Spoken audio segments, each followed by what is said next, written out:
באילת לפני חצות, ברחובות יש רק בצורות, והבית חולים מכחיש כל קשר, תימני מן המניין לא נותן טיפ מזומן, והרומא במרחק של מטר, אני לא בטוח אם כדאי להחנות, כי אין לי פנגו, אין לי פנגו. פתאום רואה אחת יפה, ישר שולפת את הכפפה, אולי נתקוד איתה קצת דקות.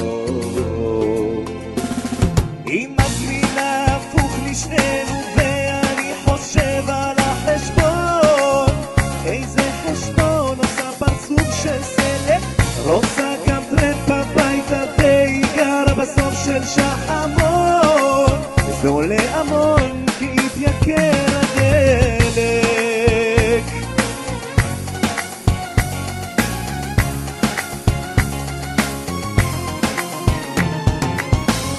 אני גבר קצת שונה, אז הפעלתי למונה, מקווה שלה זה לא הפריע, בוואטסאפ בהקלטה של קול, שלחתי לה יש לי כחול, היא ענתה לי לך לסג'איה, אני חושב שהתאהבתי בה, ככה נולדתי עם לב שביר, אמנם לקחתי לה כסף אבל לפחות עשיתי לה מחיר.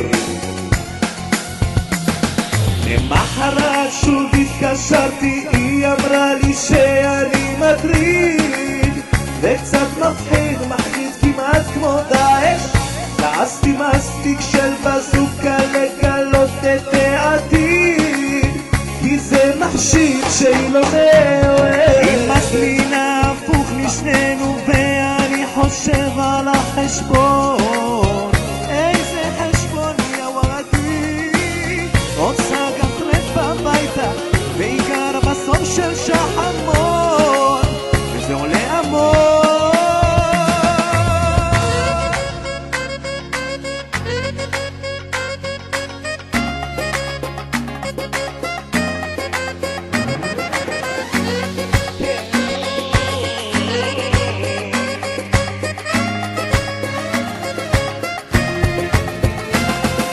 מזמינה הפוך לשנינו, מדליקה מזגן בגלל החום, איזה חום, רוצה גם טרמפ הביתה והיא גרה בסוף של שחמון, וזה עולה המון.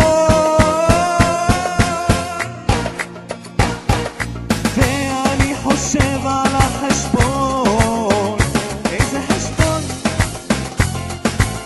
רוצה גם טרמפ הביתה והיא גרה בסוף של שחמון, זה עולה המון כי התייקר הדלק, כי התייקר הדלק.